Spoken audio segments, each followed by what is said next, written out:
Today I'm going to do a video, like an actual review on my Audi TT. So, I'm going to be just kind of driving and vlogging. I'm going to go over what I really like about the car and what I don't exactly like about the car. So without further ado, like every other review, let's get ourselves moving.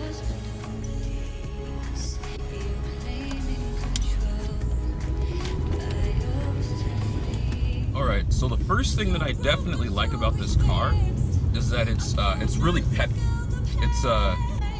It's super peppy. It's got a lot of up and go, like a lot of pickup. Sorry guys about my camera mount. I'm using my iPhone and it's on like my magnetic tripod deal. And yeah, so anyway, yeah, I like the car because it's really peppy. So I'm gonna kind of demonstrate that in a few minutes.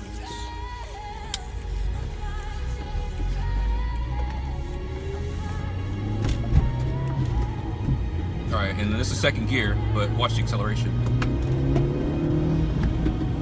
She really picks up.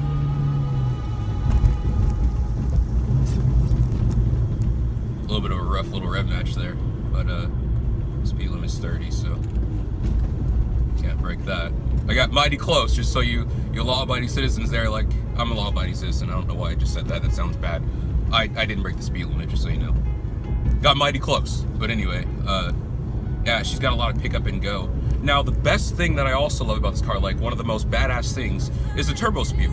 Now, this is a stock turbo. It's a KO3 for those of you guys that want to know the scientific definition or the scientific name for it. So it's the smaller turbo. It's not like a bigger one. It's just kind of the stock turbo with a diverter valve. So it doesn't actually have a blow-off valve. So the diverter valve, it acts like a blow-off valve, but the only difference is it recirculates into the system as opposed to blows off like on most cars. See, on this car, you have to have a diverter valve, which I really don't like. I mean, you don't necessarily have to, I suppose, but if you go with a blow-off valve, you lose power because these cars absolutely need. It relies heavily on that diverter because it's got to recirculate back in the system to give you power. In fact, if I roll the window down, I don't know if you guys can kind of hear the turbo spew, but we'll get on it in a few minutes. And then I kind of know this back road. Like what's his name? Subaru WRX fan. I love that guy. Let's turn on this back road. That's hilarious how he does that. So I'm actually gonna hit right down here.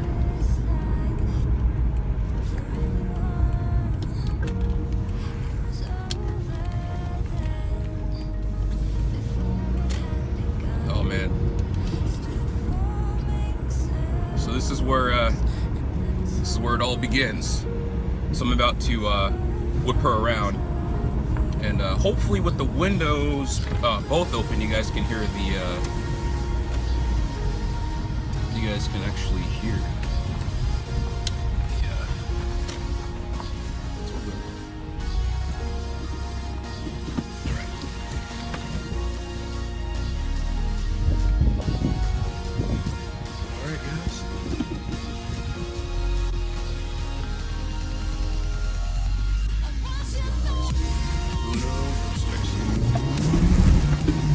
On the tires. I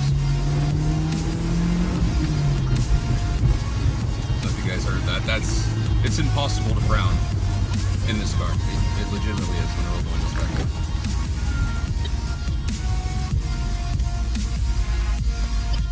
It's impossible to frown. So I just we go by the train station.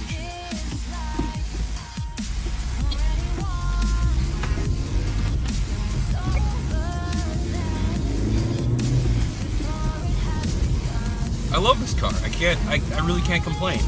But anyway, cons. Let me go over a few cons. I really didn't go over many pros, I guess. But anyway, it's my first review, so kind of bear with me here. Cons. The suspension is so low to the ground. I mean, it's a sports car. That's what it's designed for. But mine was in an accident, so it's kind of rebuilt. The title's rebuilt, so there are some quirks about mine personally. So I don't know if this affects a normal TT that hasn't been in an accident. I imagine it does, but Mine is riding a lot lower to the ground than the stock vehicles. I didn't even know the train runs on the weekend. So yeah, mine runs a lot lower to the ground than the stock. So with that said, everything, like every little bump that you would normally go over, kind of wants to break your back. It wants to rip your spine out of your back. But that's just a small quirk. And again, I don't even know if that really affects all TTs. I think that's just mine in specific.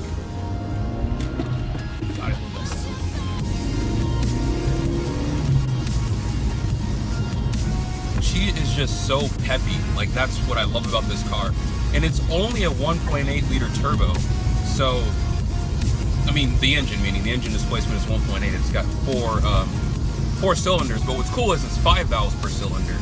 So you can expand more gases get expanded during the ignition process. So that kind of aids in acceleration, because the pistons are closing a lot quicker. Because the gas is able to dissipate itself quicker, the piston is able to go up faster. So, variable valve timing or some shit. VTEC, what Honda calls it. So for a 1.8 liter, 4-cylinder, this car is absolutely outstanding.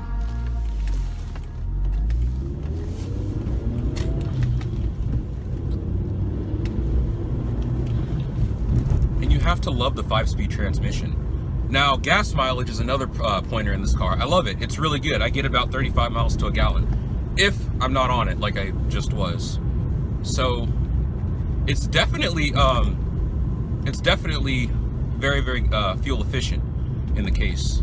Other positives, which I guess I like, but you guys may not, depending on if you have a family or not, or if space matters to you. But then again, you don't really grab a car like this for the purposes of space. But it's got 4 seats, unless you get the convertible.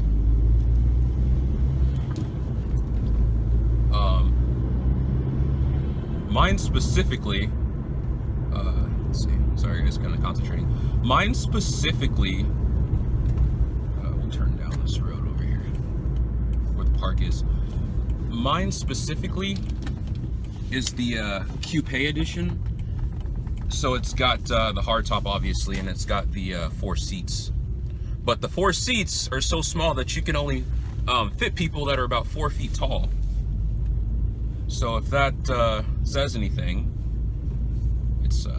that could be a bit of an issue. It's really not.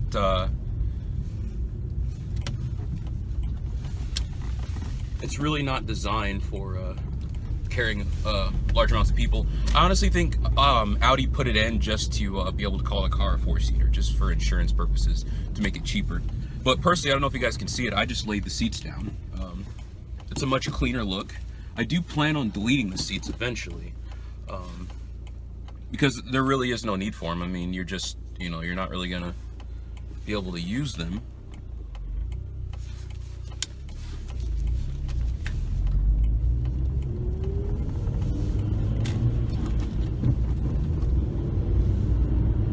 When I first got this car, a funny story, it was pretty intimidating. I mean, I was still learning to drive a manual at the time, so my driving was awful. I stalled the car so much that it contributed to the motor mounts completely failing,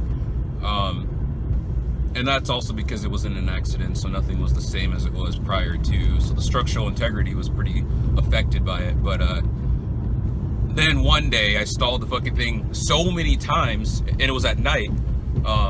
I killed the battery and I was dead. That was the worst thing to hear. You turn the key, you just hear, and then that's it. It's it. It's game over. So from then on, I did 2 things until I was able to learn to properly drive a manual. I I had to ride the clutch. I hate to say that. I'm pretty embarrassed about that. So a new clutch is probably in my near future. And I carried a jump box, a little cheap little Skamizer, I think 400 peak jump box, and it was for that purpose, just in case that I stalled so many times that I needed to jump the car, because these use xenons. Some models do, the HIDs.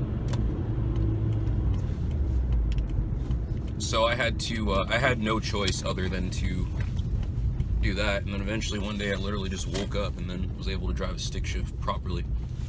It's like my bowls dropped. All right, guys, thanks for watching my video.